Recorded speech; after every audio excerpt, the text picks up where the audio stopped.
Praise the lord. ఈరోజు మన వాక్య ధ్యానం కోసం సామెతలు 26వ అధ్యాయం 2వ వచనం ఒకసారి నేను చదువుతున్నాను చూడండి. రెక్కలు కొట్టుకొనుచు తారాడుచున్న పిచ్చుకయు దాటుచుండు వాన కోవెలయు దిగకుండునట్లు హేతువు లేని శాపము తగులక పోవు. ఇక్కడ ఏంటంటే రెక్కలు కొట్టుకొనుచు తారాడుచు దాటుచుండు వాన కోవెల దిగకుండునట్లు అంటే ఇక్కడ ఒక పక్షి కోసం దేవుడు చెప్తున్నాడు. ఏంటంటే ఆ పక్షి దాటుతూ ఉంటుందంట. ఇంగ్లీష్లో ఉంటుంది ఏ బర్డ్ బై వ్యాండరింగ్, లేదంటే ఏ స్వాలో బై ఫ్లయింగ్ అని ఉంటుంది. అంటే వ్యాండరింగ్ అంటే ఏంటంటే దాటడం, అంటే ఒక దేశం నుంచి వేరే దేశానికి దాటడం, మైగ్రేట్ అవ్వడం, అంటే ఒక కంట్రీ నుంచి వేరే కంట్రీకి వెళ్ళడం, ఒక ప్రాంతం నుంచి వేరే ప్రాంతానికి వెళ్ళడం. అలా వెళ్ళే పక్షి ఎలా అయితే పడకుండా ఉండదో అలాగే మనకు వచ్చే శాపం కూడా హేతువు లేకుండా రాదంట. అంటే కొన్ని పక్షులు ఉంటాయి, ఆ పక్షులు ఏంటంటే ఆ దేశంలో సహజంగా నివసిస్తూ ఉంటాయి. కానీ కొన్ని కాలాలు మారుతున్నప్పుడు, అంటే వర్షాకాలం నుంచి ఎక్కువ ఎండాకాలం అక్కడ వచ్చినప్పుడు, లేదంటే ఎక్కువ చలికాలం అక్కడ వచ్చినప్పుడు అవి అక్కడ బ్రతకడానికి వాటి సహజ వనరులు అన్నీ దెబ్బతింటూ ఉంటాయి. అంటే ఆ వాతావరణానికి అవి బ్రతకలేవు అనమాట, నెక్స్ట్ వచ్చే వాతావరణానికి.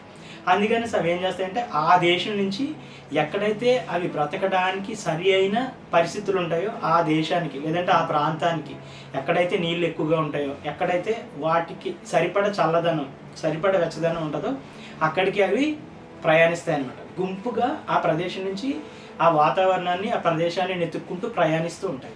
అలా ప్రయాణిస్తున్నప్పుడు ఆ పక్షులు దారిలో కొన్ని ఆహారం లేక, లేదంటే కొన్ని ప్రయాణించలేక వాటికున్న జబ్బుల చేత కొన్ని చనిపోతూ ఉంటాయండి. అలాగే కొన్ని ఆ ప్రదేశానికి చేరుకోకముందే వేరొక పెద్ద జంతువులు వాటి మీద దాడి చేసి చనిపోతాయి. కొన్ని ఏమో ఆ ప్రాంతానికి వచ్చి అక్కడ అవి సెట్ అయినప్పుడు ఆ ప్రాంతంలో ఎవరో ఒకరు వేటాడి వాటిని చంపేస్తూ ఉంటారు. లేదంటే ప్రాంతం వెతుక్కుంటూ వెళ్ళినప్పుడు అక్కడున్న పరిస్థితులు వాటికి సరిపోక కొన్ని చనిపోతూ ఉంటాయి. అలాగా అంటే దాటుచున్న, లేదంటే తారాడుచు ఉన్న పక్షి ఏ విధంగా పడిపోకుండా ఉండదో అలాగే మనుషునికి కూడా హేతువు లేని శాపము రాదంట.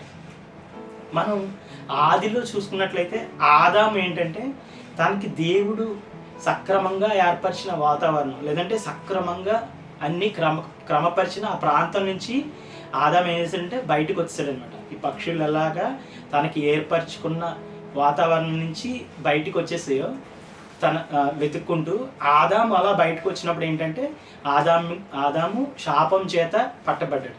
అందుకే దేవుడు ఆదాము అవ్వ పాపం చేసి వారిరువురు దాక్కున్నప్పుడు దేవుడు ఏమని పిలుస్తాడంటే ఆదామా నీవు ఎక్కడున్నావు అని పిలుస్తాడు. అంటే తనకి ఏర్పరిచిన ప్రాంతం నుంచి, తనకి ఏర్పరిచిన వాతావరణం నుంచి ఆదాము బయటకు వచ్చేసాడు. అందుకే నీవు ఆయన ఏదోని వనంలోనే అన్నాడు, కానీ దేవుడు ఏమంటాడంటే నువ్వు ఎక్కడున్నావు అంటే నేను పెట్టిన స్థితి నుంచి, నువ్వు ఉండాల్సిన స్థితి నుంచి నువ్వు ఎక్కడికి వెళ్ళిపోయాని క్వశ్చన్ చేస్తావు. ఒకసారి ఆది కాండము 3వ అధ్యాయం 9వ వచనం.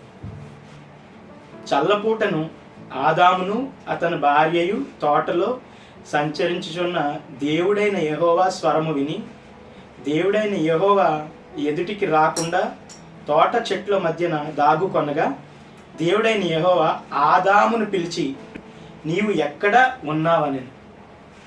యాక్చువల్లీ ఆదాము ఎక్కడున్నాడు, అవ్వ ఎక్కడున్నాడు అని దేవుడికి తెలిసింది. కానీ దేవుడు ఎందుకు క్వశ్చన్ చేస్తున్నాడంటే వారు దేవుడు ఏర్పరిచిన సౌకర్యమైన స్థితి నుంచి, లేదంటే దేవుడు ఏర్పరిచిన చిత్తాన్ని నుంచి వారు బయటకు వచ్చేసారంట.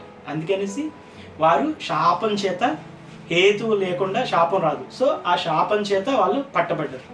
అలాగే మనం తప్పిపోయిన కుమారుడు కథలో కూడా చూసుకున్నట్లయితే తండ్రి తనకు ఏర్పరిచిన మంచి పరిస్థితుల నుంచి తన బయటకు వచ్చేసి మరలా ఆ గ్రహింపు రానంత వరకు కూడా ఆయన అక్కడే శ్రమ పడతాడు.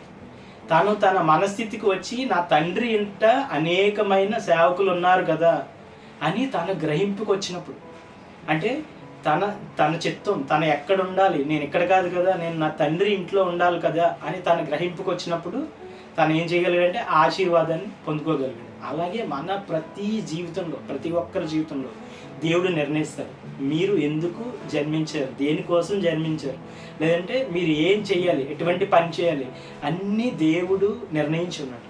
ఆ నిర్ణయాల్లో, ఆ ప్రదేశాల్లో, ఆ దేవుని చిత్తంలో మనం ఉన్నప్పుడు మాత్రమే మనం శాపానికి దొరకకుండా ఉంటాం.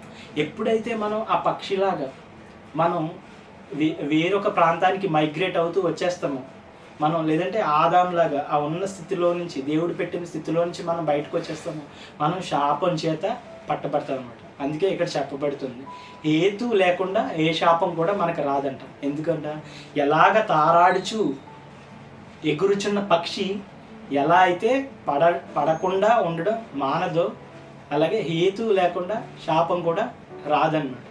సో ప్రతి ఒక్కరికి దేవుడు ఒక చిత్తాన్ని పెట్టాడు. ఆ చిత్తంలోకి మనం వెళ్ళినప్పుడు మనం సంతోషంగా ఉంటామంట, మనం రెండింతల ఆశీర్వాదం పొందుకుంటామంట. ఒకసారి యెషయా 61:7, నీ అవమానముకు ప్రతిగా రెట్టింపు ఘనత నొందుదురు, నిందకు ప్రతిగా తాము పొందిన భాగము అనుభవించి వారు సంతోషింతురు, వారు తమ దేశములో రెట్టింపు భాగమునకు కర్తలగుదురు, నిత్యానందము వారికి కలుగు. తమ దేశంలో అంటే దేవుడు తమకి ఏర్పరిచిన దేశంలో. ఇప్పుడు ఇశ్రాయేలీయులని దేవుడు ఐగుప్తు నుంచి తీసుకొచ్చినప్పుడు వారికి దేశాలు ఏర్పరిచేవాడు.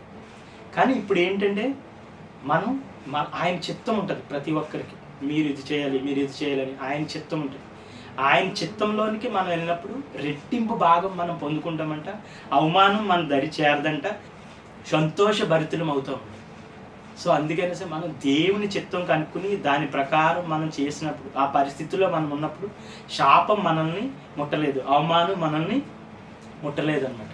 సో ఈరోజు వాక్యం వచ్చి సామెతలు 26:2. ఒకసారి నేను చదువుతున్నాను చూడండి. రెక్కలు కొట్టుకొనుచు తారాడుచున్న పిచ్చుకయు దాటుచుండు వాన కోవెలియు దిగకుండునట్లు హేతువు లేని శాపము తగులకపోవు. సరే, కళ్ళు మూసుకొని ప్రార్థన.